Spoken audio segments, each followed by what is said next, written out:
Hello बच्चों आइए बात करते हैं domain and range of trigonometric function. बच्चों जैसा कि हमें पता है कि हमारे पास 6 फंक्शन होते हैं, sine X, cos X, tan X, cot X, sec X and cosec x.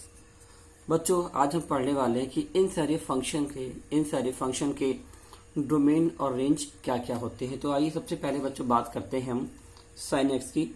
और साइन एक्स का डोमेन और रेंज पता करने के लिए सबसे पहले बच्चों हम इसको क्या लिखते हैं, F X is equal to sine X. क्या लिखते हैं, F X is equal to sine X. बच्चों क्योंकि साइन एक्स एक फंक्शन है, इसलिए हमने इसको क्या लिख दिया, एफ एक्स। बच्चों हम एफ एक्स भी लिख सकते हैं और हम वाई भी लिख सकते हैं, Y is equal to sine X. अब बच्चों देखिए इसका डोमेन और रेंज पता करने के लिए हम क्या बनाते हैं, इसका ग्राफ बनाते हैं। इसका क्या बनाते हैं, ग्राफ। जहां पे बच्चों डोमेन क्या होता है, देखिए डोमेन क्या होता है जो हमारी एक्स की ढेर सारी वैल्यू है जिसके लिए ये फंक्शन क्या हो, डिफाइन हो, क्या कहलाएगा, डोमेन। क्या कहलाएगा, डोमेन। तो बच्चों साइन थीटा के केस में जो डोमेन होता है वो पूरा का पूरा क्या होता है, रियल नंबर। और जो रेंज होती है बच्चों वो क्या होती है, क्लोज इंटरवल -1 to 1।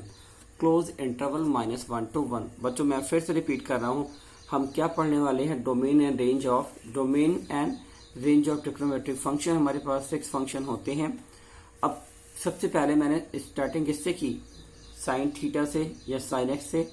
तो हमने इसको एक फंक्शन मान लिया और हमने ये कहा कि साइन थीटा का डोमेन क्या होता है, सारा का सारा रियल नंबर। आप यहाँ पर कोई भी वैल्यू रख सकते हैं जिसके लिए फंक्शन डिफाइंड हो। तो आप यहाँ पर कोई भी वैल्यू रख सकते हो, मतलब क्या, यहाँ पर आप कोई भी नंबर रख दो जो रियल नंबर से बिलोंग करते हैं, उसके लिए हमें वाई की वैल्यू जरूर मिलती है।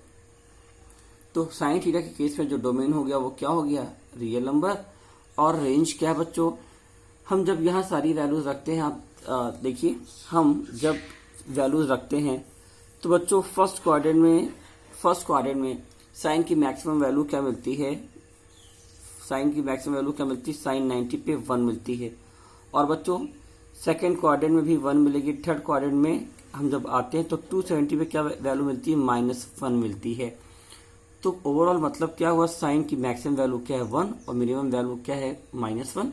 तो इसकी रेंज क्या हो गई, -1 to 1। और बच्चों देखो मैंने यहाँ क्या लगाया है, मैंने यहाँ क्लोज इंटरवल लगाया। क्लोज इंटरवल का मतलब क्योंकि इसकी मैक्सिमम वैल्यू क्या होगी, 1 और मिनिमम वैल्यू क्या होगी, -1।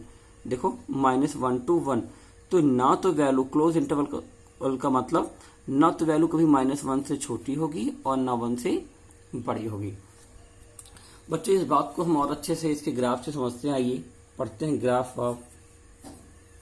Of sine function, graph of sine X. बच्चों ग्राफ बनाने के लिए हम क्या लिखेंगे, y is equal to sine X. क्यों ऐसा लिख रहे हैं, क्योंकि हमें एक्स वाई चाहिए, हमको कोऑर्डिनेट्स चाहिए ढेर सारे। और हम क्या बनाएंगे, एक टेबल बनाएंगे। इस टेबल में हम एक्स वाई की वैल्यू डिसाइड करेंगे।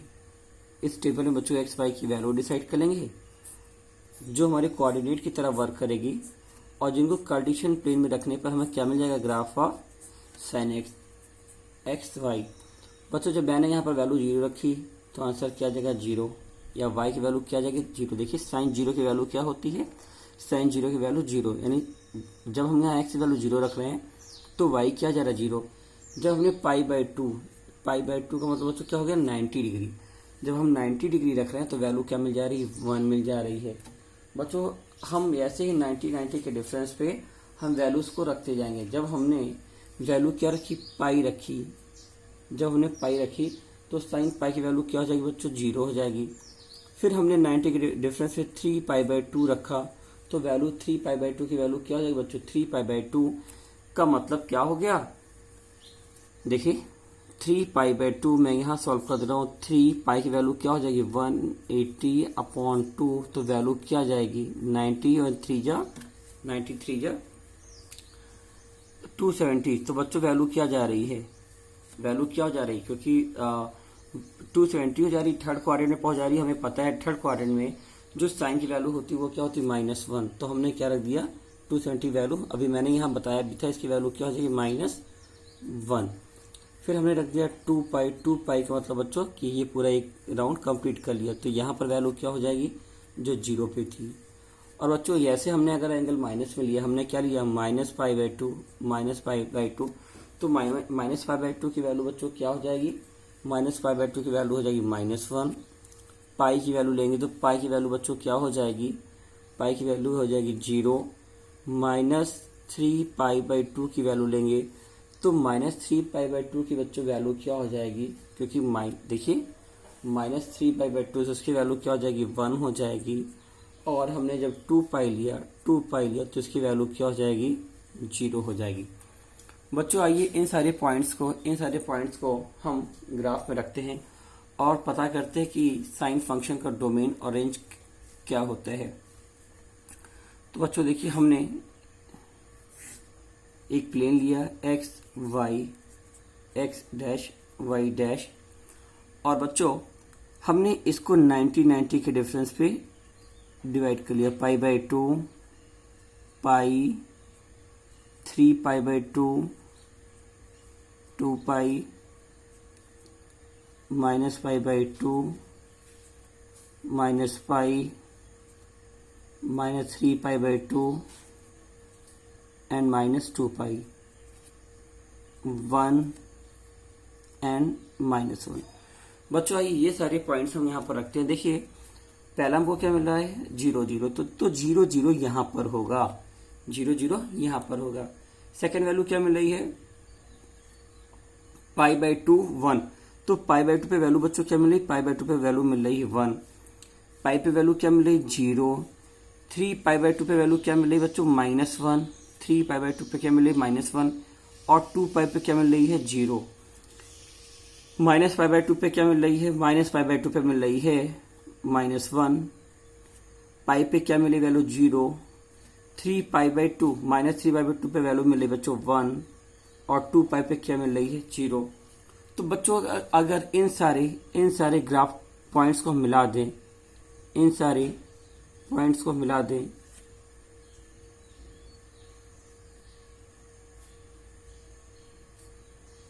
इन सारे पॉइंट्स बच्चों अगर मिला दें तो कुछ इस तरह का फिगर बन रहा है, कुछ इस तरह का फिगर बन रहा है। देखिए कुछ इस तरह का फिगर बन रहा है।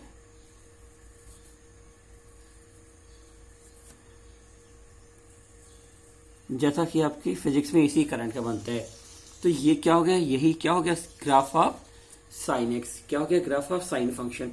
और बच्चों इस ग्राफ में आप देख सकते हैं, इस ग्राफ में देख सकते हो कि मैक्सिमम वैल्यू क्या मिल रही है 1, और मिनिमम वैल्यू क्या मिल रही है -1। यहाँ पे देखिए मैक्सिमम वैल्यू क्या मिल रही है 1, मिनिमम वैल्यू क्या मिल रही है -1। उसके साथ बच्चों आप इसमें देख सकते हैं कि यहाँ पर एक्स एक्सिस पे हम कोई भी एंगल ले सकते हैं।